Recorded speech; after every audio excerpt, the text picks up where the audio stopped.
The planet was old, its bones worn by time. Ruins stretched across the horizon, crumbling beneath the weight of 1,000 years of wind and silence. A soft haze clung to the ground, the dust of a forgotten civilization whispering against the boots of the explorers as they moved through the remnants of a city whose name had been lost to history. Among them was Elias Cade, a xenoarchaeologist with more curiosity than caution, drawn to the mysteries of dead worlds like a moth to flame. This world had been different from the others. There were no records of war, no signs of disease, no clear reason why the civilization that built these towering structures had simply ceased to exist. The remnants of their grandeur were scattered across the landscape, pillars carved with intricate patterns, shattered domes that once housed something greater than human understanding. And at the heart of it all, the statue. It stood at the center of what had once been a vast plaza, a monolith to something, or someone long forgotten. Carved from an unknown material, the statue had resisted the ravages of time. It depicted a woman, tall and regal, her form encased in flowing garments that seemed almost too fluid to be stone. Her expression was serene, yet unsettling. Eyes that should have been lifeless held a depth that made Elias hesitate. "Doesn't look like standard craftsmanship," muttered Janai Voss, the team's linguist, running a gloved hand over the base of the statue. "Whatever this thing is made of, it's not weathering like the rest of the structures. Almost like it was meant to last." Elias crouched beside her, brushing away a layer of dust. The pedestal bore inscriptions, glyphs that wove around its circumference like a silent chant. He traced a careful finger over the markings, recognizing fragments of a language long extinct. He had seen similar symbols on other planets, but never arranged quite like this. It wasn't just a name or a dedication, it was a warning. "Anything recognizable?" asked Kieran Holt, their field technician, who kept a wary distance. The statue unnerved him. Elias narrowed his eyes. "Some of it. It mentions a guardian and a name. But the structure of the sentence, it's like it was meant to be spoken aloud." Voss exhaled sharply. "That's not uncommon in ritualistic texts. You think this is ceremonial?" "Maybe," Elias said, but he wasn't convinced. There was something deliberate about the way the words curled around the base, like a puzzle waiting for the right key. The rest of the team had spread out, mapping the ruins with drones, cataloging remnants of technology they barely understood. Elias, however, remained fixed on the statue, drawn to it in a way he couldn't quite explain. He knew better than to indulge in superstition, yet something about this place made the air feel heavier, the silence deeper. "What's the name?" Holt asked, shifting from one foot to the other. Elias hesitated. The language was old, its phonetics complex, but the meaning was unmistakable. He ran his fingers over the carvings once more before inhaling and, barely above a whisper, he spoke it aloud. The effect was immediate. A tremor rippled through the ground, subtle at first but growing, sending pebbles skittering across the plaza. Voss stumbled back, eyes wide as cracks formed beneath their feet, threading outward like veins of an awakening beast. Then the statue blinked. Elias barely had time to process what he'd seen before the impossible happened. Dust fell from the statue's body in thick sheets, cascading like sand through an hourglass. The stone gave way to flesh, the rigid features softening into something unmistakably alive. The woman swayed, her breath rattling through her chest, as if drawing air for the first time in millennia. The team froze, paralyzed between instinct and disbelief. The woman's lips parted. Her voice, though cracked with disuse, carried across the stunned silence. "Who has woken me?" The question hung between them like a blade. Elias swallowed hard, heart pounding. "My name is Elias Cade," he said carefully, unsure whether to step forward or retreat. "Who are you?" The woman's gaze sharpened, gold eyes locking onto his with an intensity that sent a shiver through him. "I was a guardian," she said slowly, as if recalling a dream she had long forgotten. "A watcher in the dark. Until the day came when no one remained to watch." Voss recovered first, her voice hushed but firm. "What happened here? Where did your people go?" The woman's fingers twitched at her sides, her gaze drifting over the ruins before settling back on Elias. Time took them, she murmured. Or something worse. A gust of wind howled through the plaza, stirring the dust into ghostly swirls. The moment stretched, brittle as glass. Then, as if some unseen force had been waiting, the distant horizon flickered with light, pale and unnatural, like the first sparks of a fire long forgotten. The woman's expression darkened. You should not have spoken my name. The ruins, once silent, now thrummed with an energy neither living nor dead. Something had changed, and Elias had the sinking feeling that whatever had been sleeping on this world had just begun to wake. The woman did not move, but something in her stance changed, an imperceptible shift, like a blade being drawn from its sheath. Elias watched her closely, every muscle in his body taut with the quiet realization that he had crossed a threshold he could never undo. The wind howled through the ruins, stirring the dust into eddies around their feet. Behind him, Voss and Holt remained frozen, waiting for something to break the fragile silence stretching between them. She spoke first. How long has it been? Her voice was smoother now, though there was still a rawness beneath it, like an old instrument being played for the first time in ages. Elias hesitated. The years between her last moment of wakefulness and now could not be measured in mere centuries. A long time, he said carefully. More than 1,000 years. Something flickered in her gaze, something ancient and knowing. She turned her head slightly, taking in the ruins with a growing awareness. A slow breath left her lips. Then it happened. What happened? Voss asked, her voice edged with cautious curiosity. The woman exhaled again, as if the air itself carried memories she had long buried. Oblivion. Her fingers flexed, and Elias noted how fluidly she moved now, the stiffness of stone giving way to the grace of something wholly alive. They were not meant to fade, yet they did. And I was left to wait. For what? Holt asked, his grip tight on his weapon. She turned her golden eyes toward him. For the name to be spoken. For the world to call me back. Elias swallowed against the dryness in his throat. And now that you're back? She studied him. That depends. Tell me, who rules the stars now? The question sent a chill through him. He could feel the weight behind it, the expectation that the answer might shape whatever came next. Humans, he said simply. We've spread far, built cities on countless worlds. We don't know what happened here, but we've found remnants of civilizations like yours before. None of them survived. She held his gaze for a long moment. Then she turned, walking away from them without another word. Wait, Elias called, moving after her. Where are you going? She didn't slow. To see what remains. The team exchanged uncertain glances before following. The ruins stretched out before them, empty and still, as they had been for a millennium.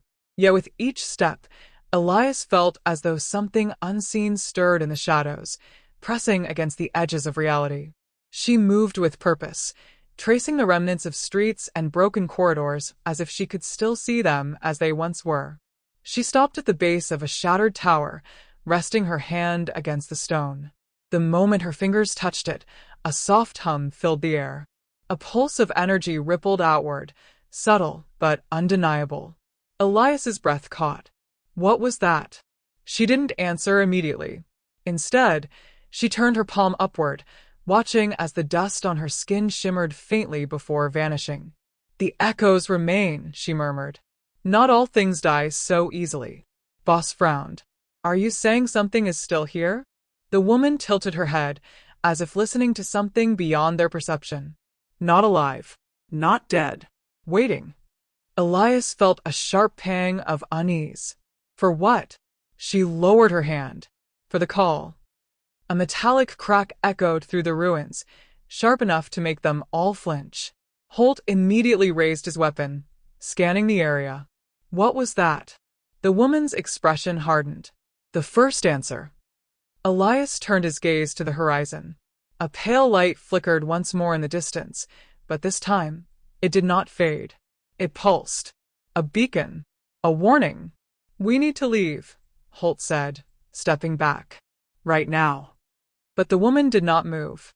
Her stance was rooted, her presence no longer passive but commanding. "No," she said. "You woke me for a reason. Now you must see." Elias hesitated. Every instinct in him screamed to retreat, to put as much distance between them and whatever had been stirred. Yet there was something in her voice, something resolute, that held him in place. "See what?" he asked. She turned to face him fully, golden eyes burning like embers in the dim light. "The reason my people fell. The reason I was left behind." She gestured toward the flickering light on the horizon. "It is returning." A deep, resonant vibration shuddered through the ground beneath them, distant, yet growing. It was not a sound, not exactly. It was the sensation of something vast and forgotten awakening from its slumber. The woman straightened, no longer the uncertain figure who had blinked into life moments ago. Now, she was something more, something restored. Elias felt the weight of inevitability settle upon him. He had spoken her name. And now, whatever had been waiting in the dark had heard it too. The vibration in the ground deepened, a slow, rhythmic pulse that seemed to echo from the bones of the planet itself. Elias braced his stance, heart pounding as the dust at his feet trembled in response. The others stood rigid, watching as the distant light pulsed in perfect synchronization with the unseen force beneath them. The woman remained still, eyes locked on the horizon, as if she could see beyond the limits of time itself. Elias forced himself to breathe. "What's coming?" She didn't answer immediately. Her gaze flickered with something unreadable before she finally spoke. Something ancient. Something that was never meant to wake again. Holt let out a sharp breath. "Then we need to get the hell out of here." But she shook her head. "Leaving will not change what has already begun. You spoke my name, and the name is a key. A key that unlocks more than just me." Voss tightened her grip on the scanner in her hand, eyes darting over the flickering readings. "I'm detecting fluctuations in the atmosphere. Magnetic field disruptions, energy spikes. None of this should be happening. This place was dead." The woman's lips pressed into a thin line. It was never dead, only waiting. Elias could feel the weight of the moment pressing down on him. The air carried a static charge, the kind that precedes a storm. He glanced at his team, at the growing unease in their faces. If they turned back now, if they left this place behind, perhaps the darkness would remain slumbering. But something told him it was already too late. He turned back to the woman. "If this thing is waking up, how do we stop it?" A pause. Then, slowly, she reached up, touching the space just above her sternum.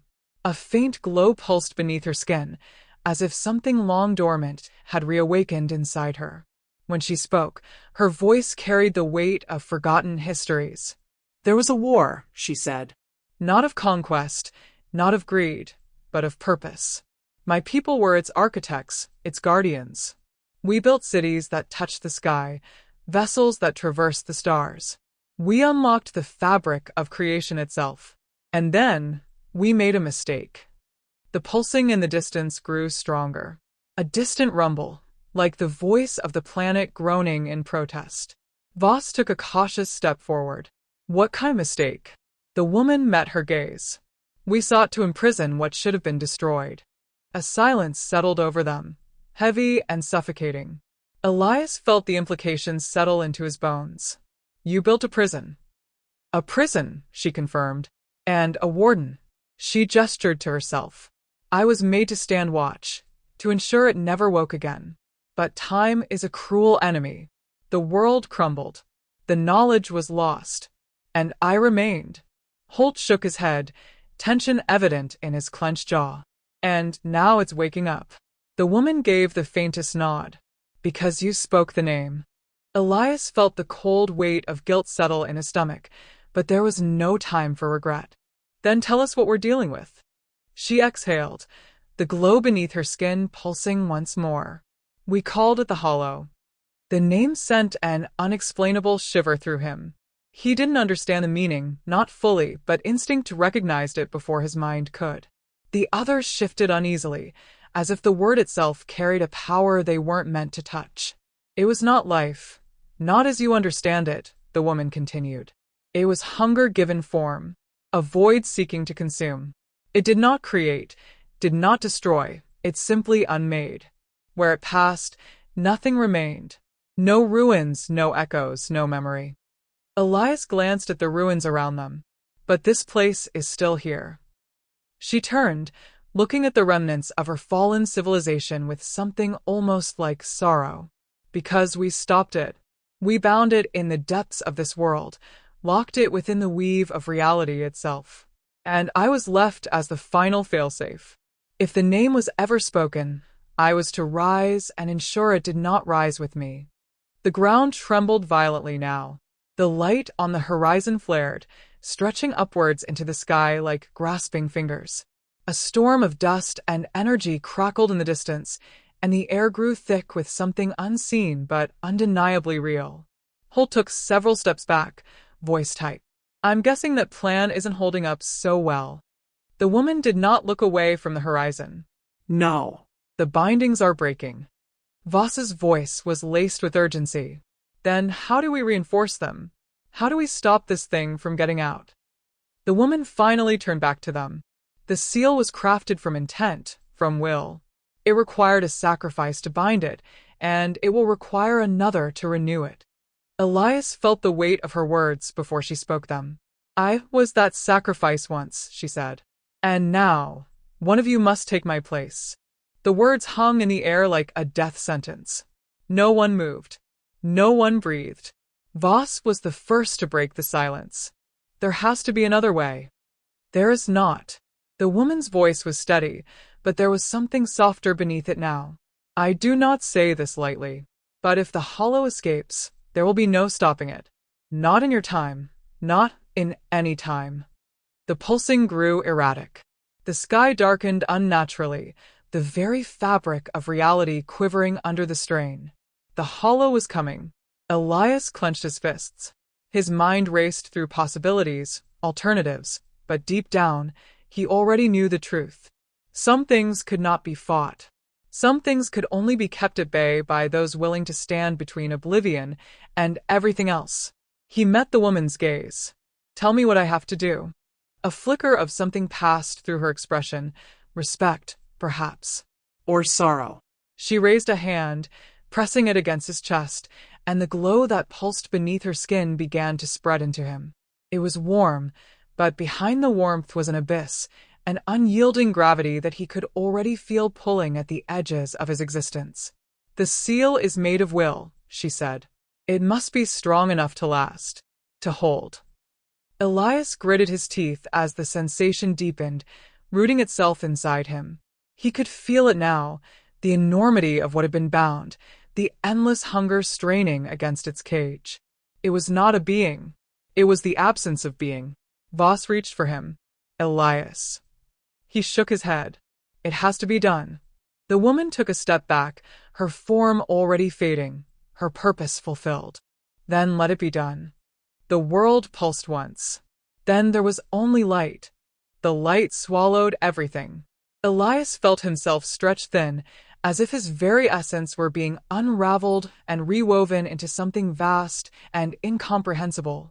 Time lost meaning. He was floating, yet anchored, dissolving, yet whole. The presence of the hollow loomed at the edge of perception, an abyss clawing against the bindings of existence. It was not rage that radiated from it, nor malice.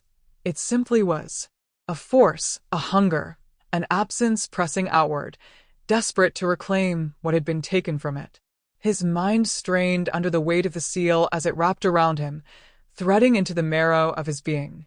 The woman had carried this burden for 1,000 years, and now it was his. The realization settled into him with the certainty of stone. He had chosen this. There was no turning back. A voice, faint, distant, pierced the void. Elias. It was Voss.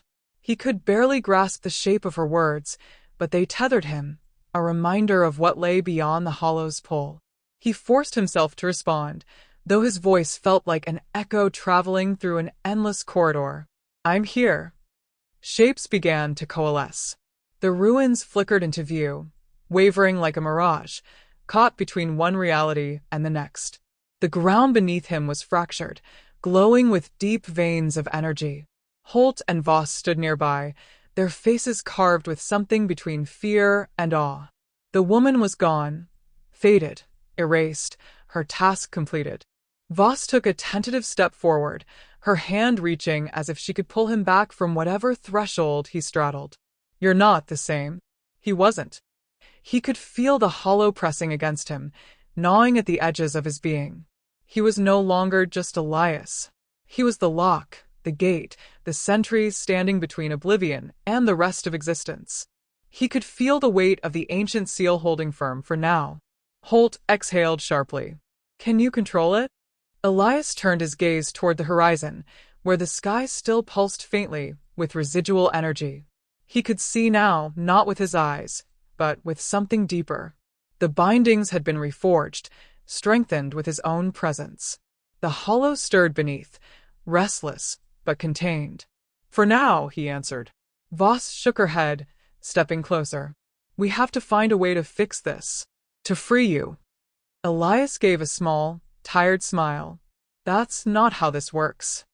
The truth was simple. The seal had required a sacrifice, a will strong enough to keep the hollow imprisoned. That sacrifice had been him. There was no reversing it. He had become the warden, just as she had been before him. Holt ran a hand through his hair, frustration bleeding into his expression. "Then what do we do?" Elias turned to them fully. "You leave." Voss stiffened. No. "You have to," Elias said, his voice steady. "This place isn't meant to be touched. It should never have been disturbed. You need to go back, make sure no one else comes looking." Voss's jaw tightened. "There has to be another way." "There isn't." Elias could already feel the threads binding him deeper, anchoring him to the hollow's prison. "You need to leave while you still can." Holt exhaled, reluctant but understanding. "If we go, we make sure this place is forgotten." Elias nodded. "Burn the records. Erase the coordinates. Let this world vanish from history." Silence stretched between them, heavy with unspoken grief. Voss's hands curled into fists. "We came here together." Her voice wavered. "We should leave together." Elias met her gaze, something bittersweet settling in his chest. "I already have." A deep tremor rolled through the earth. The last remnants of instability settling. The seal solidifying. The hollow pressing against him, whispering without words, an eternal pressure he would now carry. Holt grasped Voss's arm. "We have to go." Voss's breath hitched, but she nodded, her eyes never leaving Elias's. "We won't forget you." Elias smiled. "You will. And that's how I'll know you did what needed to be done." For a moment, she looked as if she might argue, as if she might fight the inevitable. But then she turned away, shoulders rigid with the weight of goodbye. Holt followed, activating his communicator, calling for the ship. Elias watched them go. Watched as they vanished into the distance, as the dust settled over their footprints, as the ruins stood silent once more. He turned his gaze to the sky, where the remnants of the disturbance faded into stillness. Alone now, the last guardian. He exhaled, closing his eyes, feeling the pulse of the hollow beneath him, waiting. He did not know how long he would endure. 1,000 years? 10,000? It did not matter. He was the gate, and the gate would hold. He whispered the name once more, sealing it into the fabric of time. And then, like the woman before him, he became stone. The centuries passed unnoticed. Time lost its grip on Elias as he remained in his silent vigil, an unyielding monument against the tide of oblivion. The hollow pressed against him, shifting, writhing beneath the surface of reality, but it could not break free. The seal held. He held. And in the vast stillness of his existence, there was only waiting. Civilizations rose and fell beyond the horizon of his awareness. The stars shifted in their courses, and the world he guarded slowly faded from memory. The ruins crumbled, swallowed by dust and time, until even the last remnants of the past were lost beneath shifting sands. Elias did not dream. He did not feel the passage of time as mortals did. But somewhere, In the vast stillness of his being, he held onto the memory of those who had left him behind. Voss. Holt. The ones who had once spoken his name with urgency, with sorrow, with the kind of desperate hope that could defy the inevitable. He did not know if they had succeeded in their task, if the world had truly forgotten this place, if his sacrifice had ensured that no others would come searching. But then a whisper, a flicker at the edges of awareness, a presence. Elias stirred. It was faint at first, like a ripple across the surface of a still pond, a disturbance in the silence. He felt it before he heard it, before the weight of the world shifted around him, before the air grew charged with something both ancient and new. A voice, soft, hesitant, carried on the breath of time itself. Elias. His name. The world shuddered. The hollow recoiled, sensing the shift, the opening of something long sealed. Elias felt the binding strain, the weight of the seal trembling as it recognized the call. Awareness flooded back into him like a rush of light through a forgotten doorway. He blinked. For the first time in an age, the stone cracked. His limbs, frozen in their eternal stance, grew heavy with the pull of existence once more. He gasped, though he had no breath to draw, his senses roaring to life in an instant. The weight of the hollow pressed against him, clawing, reaching, desperate to slip through the cracks of its prison. He forced it back. The seal must hold. But the voice called again. Closer now. More certain. A figure stood before him, half-shrouded in the dust of forgotten years. A woman, her eyes wide with something between awe and fear. She held something in her hands, a device, ancient yet humming with energy, light flickering across its surface. The glow of it reflected in her face, casting shadows in the dim air. She had found him. Elias steadied himself, his body still unfamiliar after so long in stillness. His gaze locked onto hers, and in that instant he knew. She was not the first to come searching. The ruins had not been forgotten. The world had not let go of its secrets. A thread of dread coiled deep in his core, but he swallowed it down, forcing his voice into being. It was rough and used, the weight of eternity pressing against each syllable. Who are you? The woman hesitated, studying him as if unsure whether to believe her own senses. My name is Sarah, she said at last, her voice steady despite the uncertainty in her eyes. I found the records. The lost archives. She exhaled sharply, gripping the device tighter. I've been looking for you. Elias's jaw tightened. You shouldn't have. Sarah flinched at the warning in his tone, but did not step back. I had to. I needed to know if the stories were true, if the warden was real. The warden. The title felt foreign on his tongue, though he knew it to be true. He was the gatekeeper now, the last barrier against the Hollow's release. And yet, despite all his efforts, she had found him. His mind raced. If she had come this far, who else might follow? What doors had she opened to uncover what should have remained buried? Elias stepped forward, and Sarah tensed, though she did not flee. Tell me, he said, his voice low, steady. What have you done? She hesitated. The ground trembled beneath them. Elias's breath stilled. The Hollow felt it too. It sensed the change, the shift, the possibility of release. His gaze snapped to Sarah, sharper now. What did you do? She swallowed hard. I activated the beacon. The word sent a cold weight through him. A beacon. A call. A key. The world pulsed with an unseen force, and deep below, something stirred. Something ancient. Something waiting. Elias clenched his fists, already feeling the pressure against the bindings growing stronger. The Hollow was listening. It had been listening for a long time. Sarah took a step closer, determination flickering behind the fear in her eyes. You don't have to do this alone. He let out a slow breath, the air around them thick with energy, with the whisper of things best left undisturbed. You don't understand, he said. You've already begun something you cannot stop. And as the light from the beacon flared, casting long shadows against the ruins, the seal trembled. And somewhere in the darkness, the Hollow smiled. The moment the beacon flared, the ruins around them seemed to exhale, as if waking from a deep slumber. Dust lifted from the stone, the very air vibrating with something vast and unseen. Elias felt the shift before the tremors began, deep, shuddering pulses that resonated from beneath, from the hollow's prison, from the place where he had stood guard for centuries. The bindings were loosening. Sarah's eyes darted around, alarmed. "What's happening?" Elias didn't answer. He already knew. The beacon was a call, and something had answered. The weight of the hollow pressed against him, insidious, creeping like fingers reaching through the cracks. He had spent eons holding it back, and now, in a single moment, the delicate balance had been disturbed. He turned sharply to Sarah, his voice edged with urgency. "Turn it off." Sarah hesitated, gripping the device in her hands. I don't know if I can." A fissure split the ground near them, a jagged wound that exhaled a breath of cold, unnatural air. The hollow was stirring, testing the limits of its prison.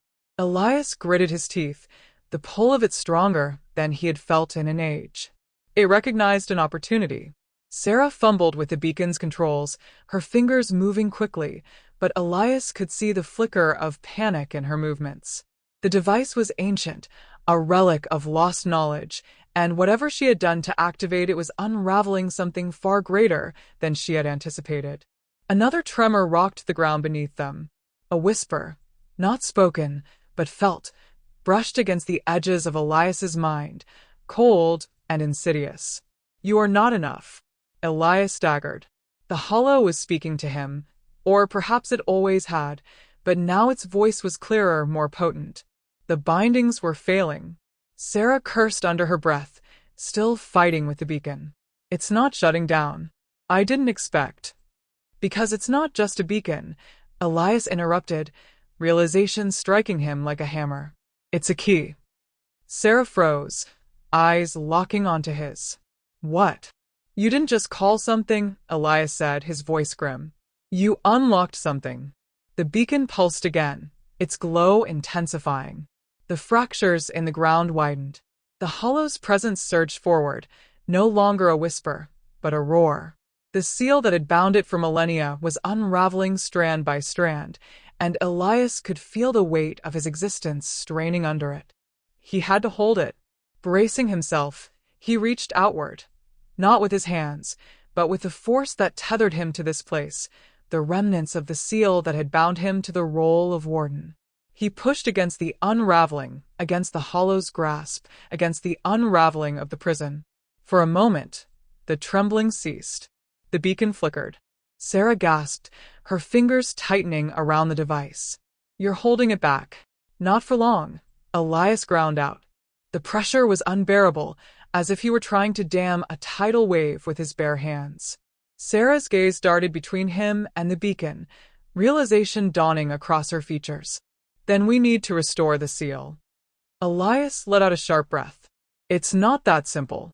"It never is," she shot back. "But you're the only one who understands how it works. Tell me what to do." The hollow pressed against him, harder this time. It had waited for this moment, for the warden to be weakened, for the chance to slip free. Elias could feel it unraveling him, threading its way through the cracks in his form, whispering its hunger into his bones. He had to end this. His gaze snapped to the beacon. "It's acting as a conduit. We have to reverse it. Seal what's been opened." Sarah nodded quickly, already scanning the device. "If I can reprogram the output, it might work as a containment field instead of an access point." Elias had no time to process her words. The hollow struck again, surging against the prison walls with more force than before. A scream of wind tore through the ruins, an unnatural howl of something that had never belonged to this world. His knees buckled. The pressure was immense. The bindings were disintegrating around him. Sarah worked furiously, her fingers dancing over the beacon's controls. Almost there. The ground cracked. A shape began to emerge from the fissures, black, formless, writhing. A shadow with no source, a hunger-given shape. The hollow was no longer waiting. It was coming through. Elias forced himself to stand. He had one last chance to stop this. Sarah, he said, his voice raw. When I say now, activate the reversal. She glanced at him, eyes full of uncertainty. What are you going to do? He exhaled. Finish what I started. The hollow surged forward. Elias met it head-on. The force of it was unbearable, but he did not retreat. He stepped into the darkness, into the pull of the abyss, forcing himself deeper, until he was at the heart of it. The prison, the seal, the hunger, it was all one, and now so was he. The hollow shrieked, resisting, fighting against his presence. It clawed at him, desperate to slip past. Elias didn't let it. He reached into the core of the unraveling, found the last thread of the ancient seal, the one that had once been woven into him, and gripped it with all that remained of his strength. Now. Sarah activated the beacon. The ruins erupted with light. The hollow screamed. A force like nothing Elias had ever felt tore through the space between worlds, ripping, mending, sealing. The blackness recoiled, writhing, collapsing in on itself as the bindings reforged. Elias felt himself dissolving into the seal, into the prison, into the thing he had been made to become. He was the gate, the warden, the last wall between existence and the void. And now, once more, the gate was closed. The last thing he heard was Sarah's voice, distant, calling his name. Then there was silence.